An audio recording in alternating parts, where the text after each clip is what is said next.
All right, welcome to another episode of Varsity360. I'm Columbian Sports Editor Micah Rice, joined once again by Meg Wochnick, and we got a great show lined up for you today. Wow, we're getting right into the meat of the high school football season, and some really interesting games last week. But I think we're entering a really interesting part of the season where you're going to really see who the teams to beat are. You're right. I mean, here we are in week 4, and this is the time of year where teams really kind of separate themselves, especially with the number of contenders we have lined up. Yeah, I mean, you're seeing the 2A Greater St. Helens League starting league play last week. Big week 1 for league play game between Ridgefield and Hawkinson. We'll talk with Will Denner about that a little bit later, but also some great action across the county, and so you can really feel that some teams starting to hit their stride. And one of them is Fort Vancouver, the game that you were at, beating Stevenson. First win for them since week 8 of 2019. Just the emotion, reading your game story, seeing the post-game videos. Very happy for those Strappers. Yeah, that's what really high school sports should be all about. You know, Fort Vancouver isn't talking about, state titles or anything like that. The kids are playing because they love the game, they love the experience, they love, the bus rides, the practices, and chasing a common goal. And one of those common goals that they've come very close to meeting was getting that first win since 2019. And boy, it looked for a minute there when Stevenson came down and scored the go-ahead touchdown in the last minute that it was going to be another one of those, close but no cigar moments.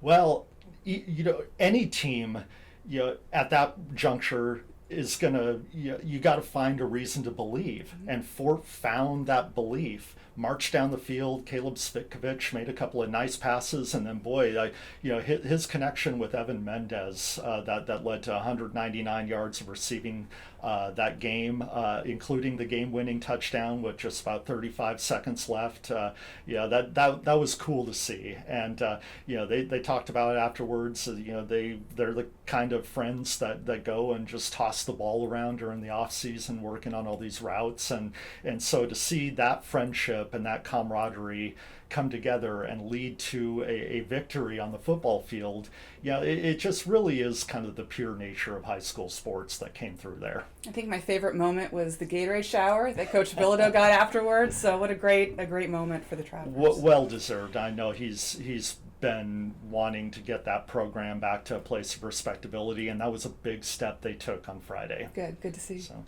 we have a topic that we want to address here on this episode, and it's something that's been kind of an issue for more than a few years, but is really coming to a head.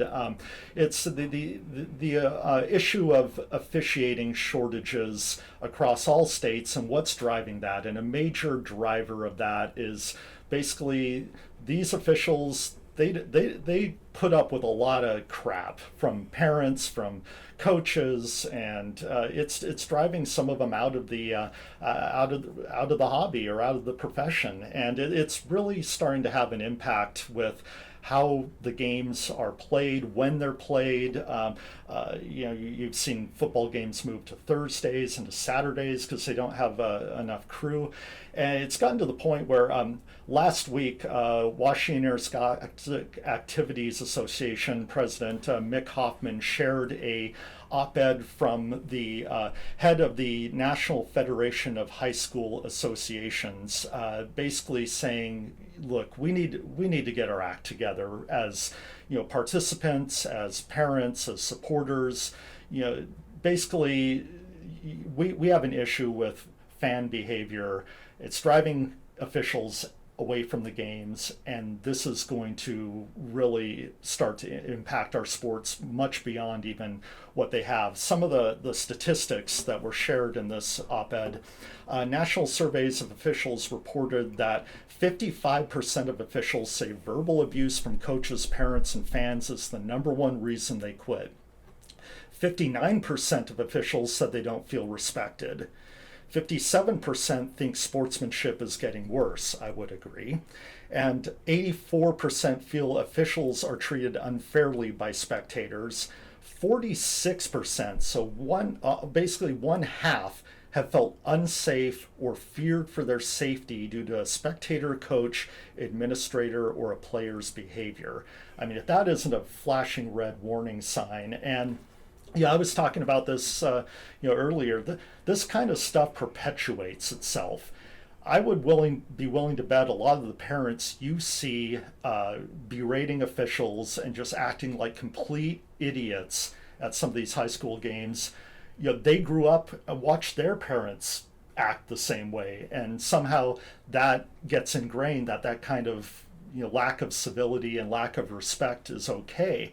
And I think we need to have a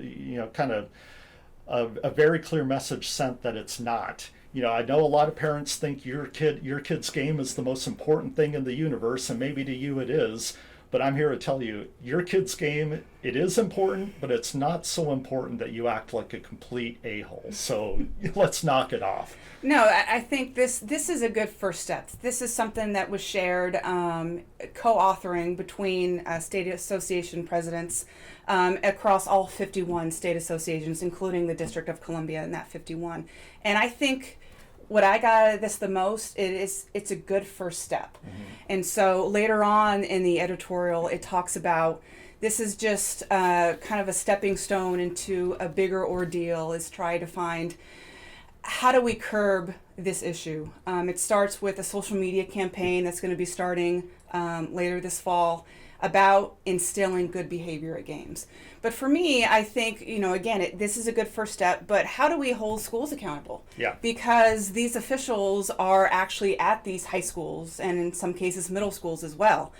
And so what is that next step? How do we hold those schools accountable, going beyond just running an op-ed nationwide? Yeah, I think that is going to be an important first step. But also, like you said, what is the next step? And I think it does come with some administrative accountability. Mm-hmm. We've seen and heard instances of where students have been, maybe they put up a vulgar sign or said something unacceptable, and it falls to the administrator to nip that in the bud.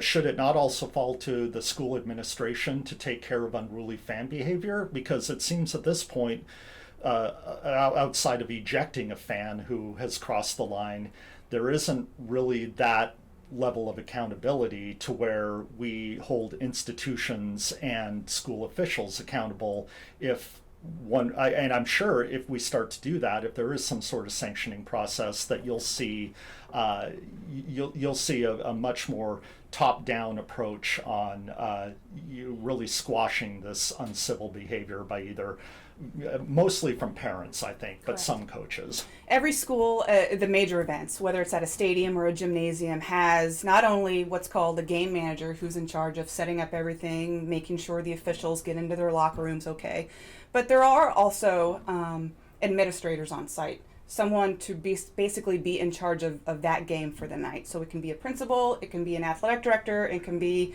an associate principal. There's someone always in charge. Mm-hmm. And those folks are in charge of ejecting a fan if it gets to that point. It's not necessarily on the officials. They don't have control and jurisdiction over the fans. Now, they can go to the administrator on site and say, hey, we're stopping this game and we're not continuing on until this fan leaves this premises. So if I was in charge, if I was an AD for a day, I would have a zero tolerance policy. Whether it's a full week, a full month, or a full season, I would try to get as many people as possible, whether it's administrators, whether it's booster club members or parent volunteers, to basically watch the grandstands inside the gym or at these venues, to basically be the watchful eye. And the first time you go off in an official, that's a warning. The next time you're gone. And I would love to see some not patchwork standards, but district mandated standards. To everyone reads the statement before the starting lineups that over the PA announcement, and that's supposed to solve everything. It's almost like, okay, we've checked this box, but it's. And then you go on and see that it really varies game to game. Some games, everyone's very respectful and good, but other situations it gets very bad very quickly. I would like to see uniform zero tolerance policies where everyone is held accountable. And I think this is where the power of social media that this op-ed kind of comes in. It adds an extra level of accountability. And I'm curious to see what form that takes, because are they going to use social media by just throwing out a bunch of footages of, people shaking the officials' hands and clapping positively? Well, that isn't going to change anything. I think you need to show examples of unacceptable behavior so that people can identify it and report it and realize when it crosses into being a problem. And we've seen over the last, I would say, 4 or 5 years, sadly, everything on social media when it comes down to officials is someone being assaulted, and photographs of that official being assaulted, or video of a fan literally attacking an official. I mean, my God, what have we come to, right? I mean, it's terrible. And you think of like the second half of 2020, where there were no high school sports, and everyone was just crossing their fingers and saying, let them play, we hope we can play. And then all of a sudden February came around, and we're playing football in February, and we're playing basketball in June, and there was a greater appreciation for high school sports, especially talking to all the high school athletes. Because they didn't have that opportunity for 6, 7, 8 months of nothing, and all of a sudden it was an extra gratitude and a different level of appreciation for being a high school athlete. And for me, like, coming now back covering high school sports, it's not just in this area, but everywhere it seems like fan behavior is worse now than maybe it's ever been. Well, and I can't put my finger on why it feels that way. I think it feels that way because we're seeing a degradation of civility broadly. I'm seeing more fights at professional stadiums. You see more disturbances on airplanes. You see more road rage. It seems like there's been just a lowering of standards across the board over the last, 5, 6, 7 years, and exacerbated by the stress of the pandemic and financial stress that people are on, but also just sort of a lack of accountability, that people think that it's okay to not treat other people with respect anymore. And I think that's one of the reasons why I hope high school high school sports in general can take a strong stand here, because that's one of the things I've always touted about why high school sports are special, because it can and should represent the best of our communities. Right. These aren't profit motivated ventures. These are kids learning life lessons about camaraderie, work ethic, respect, failing and then having to get up again. It really can be, as schools should be, a laboratory for creating our future citizens. And if we're tainting the product by showing them that adults can act in a disrespectful way, then that doesn't bode well for the future. School leaders and school administrators are always in charge of creating a great school culture. And so we talk about all the time how high school sports are an extension of the classroom. Well, that culture can extend to high school events. So if you create a certain culture and expectations in your school hallways, that should be the expectation at your high school stadium for football, or inside your high school gymnasium for wrestling or basketball. There should just be no exception to that. Yeah, Meg, you have a unique perspective in that your father was a long time He official. was a very good one, I have to say, bias included. What did he officiate? How long did he officiate? And what are some of the things he told you? Yeah, so he started officiating first high school basketball back in 1986 as just not only as a way to give back, but just also a way to get in shape. And as the years progressed, the appreciation for being official, it became a different venture for him. He appreciated the camaraderie with the coaches, getting to know some of the players, some of the stories of championship games officiated, multiple overtime games he officiated. He also did women's college basketball in the 90s, and up until a few years ago was an outstanding white hat in football. And, some of the stories he told me, number one is a lot of the time, they can't hear you from the stands, especially the more packed a gymnasium is, the louder it is. You just really can't hear those fans. And so you can berate and yell and scream and rant and rave all you want, but it's like, what's the purpose? It's not like an official is going to stop the game, call timeout, go up to you as someone who's upset and go, yeah, I want to talk to you about the call I just made. Yeah. You know, that's never going to happen. And so just because you paid $6 to get into a game doesn't give you the right, as you may think it does, to berate and yell an official like that. I just don't understand it. Yeah, what it comes down to, if you're one of the people that, either is or knows somebody who tends to get a little hot during a game, what's the point? I mean, what are you doing? You're not going to change the outcome. You're not going to change, no one's going to give you any respect for, being a hothead. And so you're basically you're engaging in a destructive behavior for no point. Mm-hmm. And so, maybe take a moment, find some perspective, and realize where you are and why you're there. So there's a game I attended last year when Ridgefield hosted a boys-girls doubleheader district basketball, and Tumwater was the visiting team at this gym. And I remember seeing their head coach Josh Wilson, who's a Mark Morris grad, at some point during the game actually turn to his fan base and give the sign to just say, calm down. And I'm just like, that's a coach who understands and who gets it. Yes. Well, hopefully this will be the first step in some positive change, because no one wants to see sports not happen because we can't find officials. And the trend lines aren't looking good. So let's show respect and just be a decent human being. Mm-hmm. That shouldn't be that hard. No. So especially when you're at a high school sporting event, that should be fun. It is. This is a good first step, but there's still a long ways to go. All right.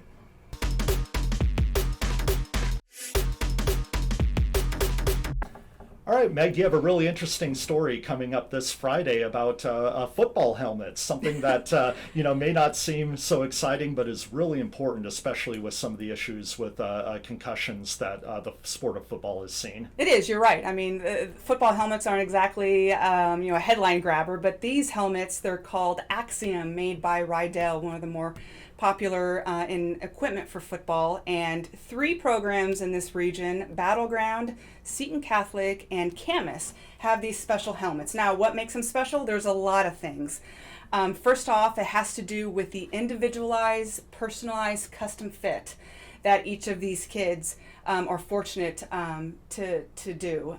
They have these crazy kind of ski-like masks that you can scan an individual's head, and that's how it's custom made for their individual heads. No more of the air pumps going into the helmets. That's how personalized this fit is. So you talk about the best when it comes to science and safety combined, this is it. So there's a bunch of these flex panels on the sides and on the top as well that, again, makes for better helmet-to-helmet impact to hopefully decrease the amount of that impact to lessen the chance of a concussion.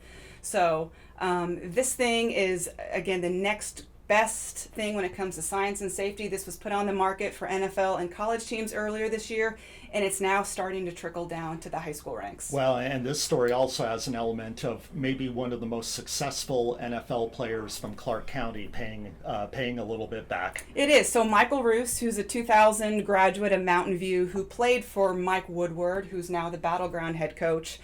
Throughout Woodward's career as a head coach, regardless of where he's been, Roos has been a big supporter of Woodward. So as far as giving back, opening up his wallet, and a lot of these helmets were purchased by Michael Roos, and these have a hefty price tag of about $750, depending on the model you get. So they're not cheap by any means, but as the kids said, they're privileged to wear them, and it's an extra special meaning because of who purchased them. Yeah. Well, be sure to check that out at either pick up an issue of the Columbian, or as always, go to Columbian.com.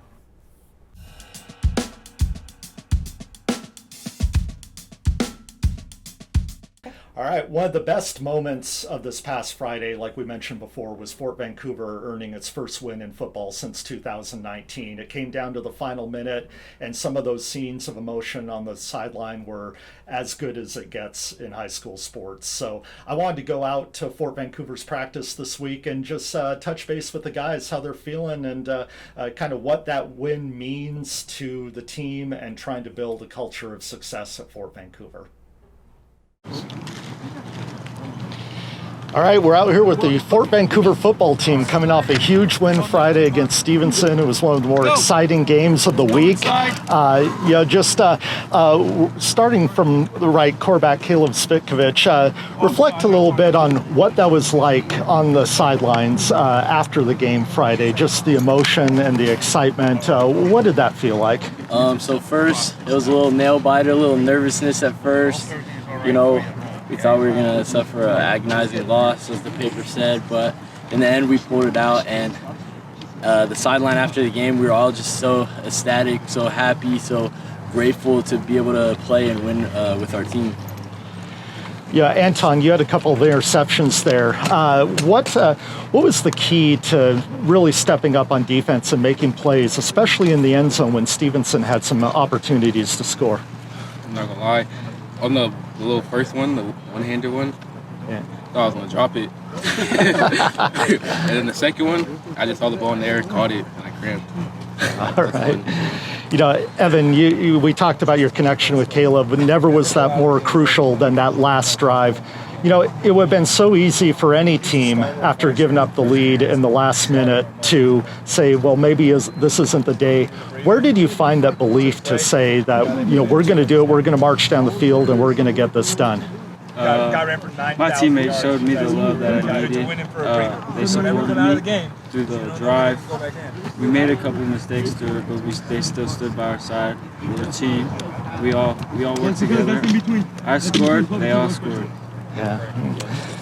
All right, and big guy in the back, take me through just kind of what it was like showing up at practice on Monday, and knowing you're coming off a win, and that it's just a great vibe.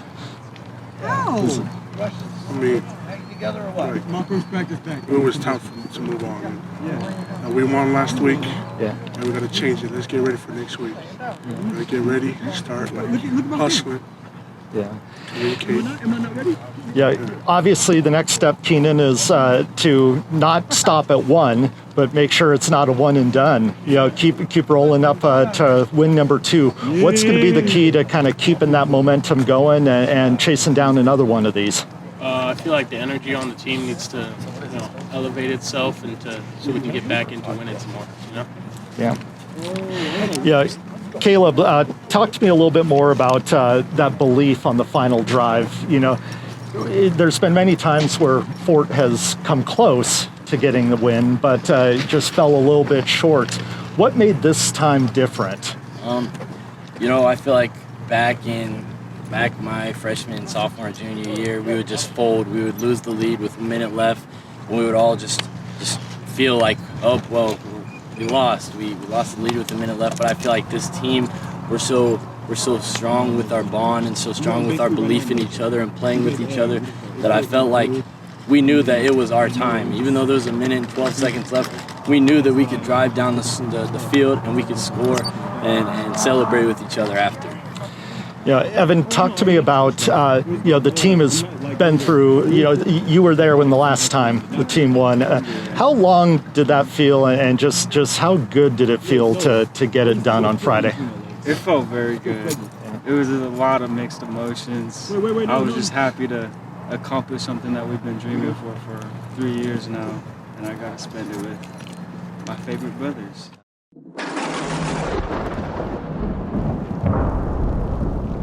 We're going to do something kind of fun called a lightning round right now. I'll just throw out a question. We'll go right to left, and tell me just a quick answer. After a big win, you can go to anywhere for a go-to post-game meal. Caleb, where are you going? A lot of us, like 6 of us, we went to Red Robin. Nice. Where are you going, Anton? Wingstop. Where? Wingstop. Excellent. Where are we going? Shelby, I think. Sherry. That's my first time. All right. Evan, where are you going? I'll go to a taco shop. All right. Keenan. I just go straight to bed. For real? Nice. Yeah. All right, you're making the pregame hype playlist. Caleb, what are you putting on the playlist? Ooh, me personally, I put on the country music for me. I know my boys don't like it, but the country is for me. All right. Anton, what are you putting on there? I need Lil Baby, all that, Lil Baby for sure. I was listening to country too. Nobody likes it, but who cares? All right. Evan. I'll probably put the baby. All right. Keenan. I'll probably put Kanye on. Excellent. All right, we'll switch it up left to right, starting with you, Keenan. Favorite NFL player? Favorite NFL player? Aaron Rodgers. All right. Jamar Chase. I gotta give some love to my boy Elliott, Dallas Cowboys. Zeke, nice. Antonio Brown. All right. TJ Watt or Micah Fitzpatrick. All right. All right. Just final word. Fort Vancouver. This class has been, instrumental. You've been around for a long time. Mission has always been kind of bringing the program back. What's the next step toward, taking that next step as a program? I just say multiple wins, get guys out here, get guys to believe. All right. Any final words? Go Trappers. Yeah, go Trappers. All right.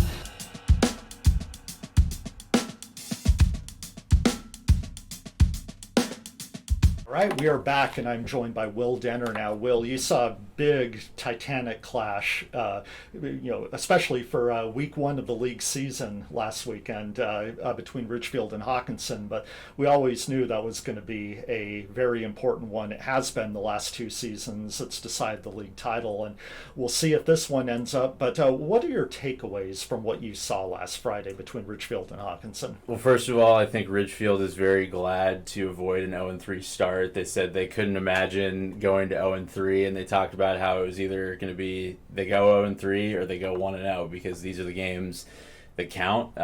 They faced a deficit against Hawkinson. They were down 21-14 at halftime, and then they just turned to their defense, held Hawkinson without a point in the second half, and a very dominant offensive line and run play. They only had, I think, 5 passes attempted in the second half, and Rocco Wright just kind of took over. He rushed 30 times for 159 yards, joked afterwards that he's going to have to buy his offensive line donuts after a performance like that. And I think head coach Scott Rice was just really pleased with kind of how they responded to that initial Hawkinson challenge.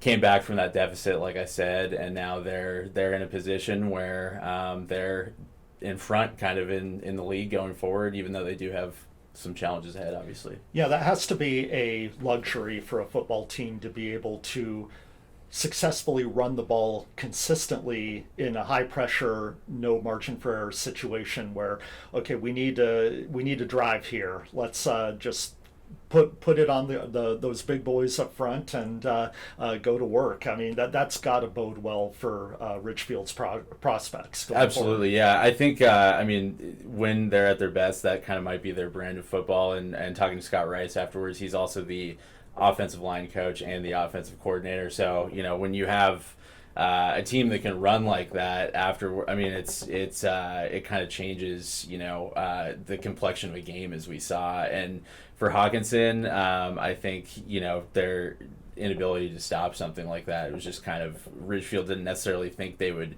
be so run heavy, but because they just kept getting chunk plays, they kept going to it and it worked for them. Now, we talked up last Friday's game a lot and about how in the past few seasons it has been the decider for the league title, but this season I think it'd be foolish to crown Ridgefield right away because there's some other teams that could, at least initially, have shown that they can be very worthy challengers and possibly come up and get the Spudders, and 2 of those teams are going to clash this Friday. Mm-hmm. Washougal and Mark Morris are both coming off league opening wins. Washougal taking care of Woodland, Mark Morris squeaking by Columbia River, another team that also has postseason ambitions. What do you think we can learn from Washougal versus Mark Morris, and who might be kind of the next one to step in the ring and possibly take a swing at Ridgefield? Yeah, that's an interesting one because I think the way it sets up right now is it's going to be Mark Morris, Washougal this week, and then Washougal will actually play at Ridgefield the week after. So those are, like you said, going to be some key tests for the Spudders. And I think for Mark Morris, who's 3-0 right now, and Washougal, those are 2 teams that are obviously going to be in the hunt for the top 4. And I really think, even with this loss, Hawkinson is still right there as well. It's funny, I think I was going back and looking at the archives. Only 3 losses in the 2A Greater St. Helens League going back to 2014. 2 of them have been against Ridgefield, the one last year, obviously, and this past Friday. So. Yeah, I mean, you could end up with a situation where multiple teams have one loss, and then you start to get into, head-to-head and tiebreakers and seeding, and it could be really interesting. It's far from and then who's to say that one of those teams might not get clipped by, a Hudson's Bay or even a Columbia River. I mean, sure. or even Woodland. I mean, Woodland can put some things together. So, the 2A Greater St. Helens League just continues to be a source of excitement and intrigue. Yeah, and I also think in terms of just those, if there is a tiebreaker scenario toward the end of the season, that Week 9 game is going to be Hawkinson at Washougal, so that could be a very key one for positioning and possibly even a playoff berth on the line. And then, yeah, like you said, I mean, maybe Hudson's Bay or a Woodland gets into the mix, and I know Hudson's Bay just came off a pretty big win as well. What did they put up, like 64 points? Yeah, yeah. Well, they can, I notice about Hudson's Bay is when their running game gets into rhythm, they can really break off some chunk plays. And you saw that against RA Long on a long, a little bit sloppy game on Friday night. But that's 2 of the 3 games this year that Hudson's Bay has scored over 60 points or 50 points. Yeah. 50. Yeah. And so you throw out the game against Class 3A Prairie, which Prairie was just, Prairie's tough. Yeah. I mean, they're going to be a very good 3A team.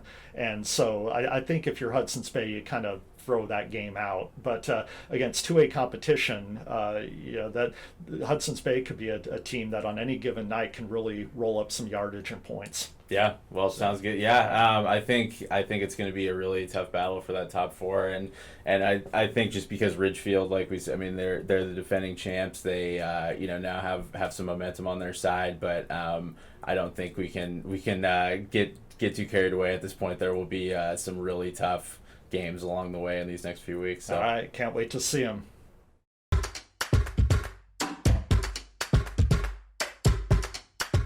All right, I'm now joined by Tim Martinez for our weekly segment 3-2C, 3 of the most interesting football games you might find around Southwest Washington this weekend. Friday, we got a big 2A Greater St. Helens League clash between Mark Morris and Washougal. Now, obviously a lot of attention was paid to last weekend's game between Ridgefield and Hawkinson, but you can't count out whoever wins this game from being a league title contender, can you?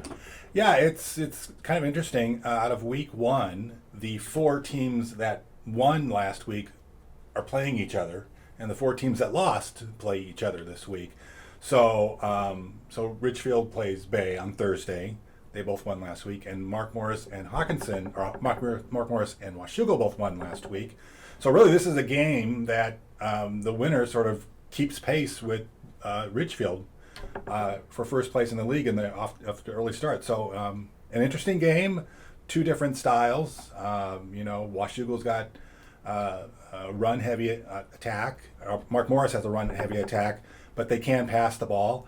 And Washougal's got a hold and be. They like to throw it, but showed last week that they could also have some success on the ground. So be an interesting matchup of styles, and it'll be interesting to see who will prevail on Friday. And so if we have to pick one, I'm going to give the nod to Mark Morris on this one.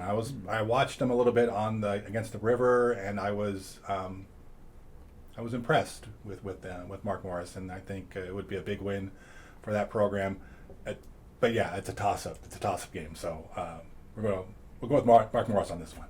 The next game features a team that's 3-0 against a team that's 0-3, but they're teams that maybe typically haven't been in that position, and that Union finds itself yet to have found a win, and Prairie is off to a very impressive start, showing that they are a force to be reckoned with in the 3A Greater St. Helens League.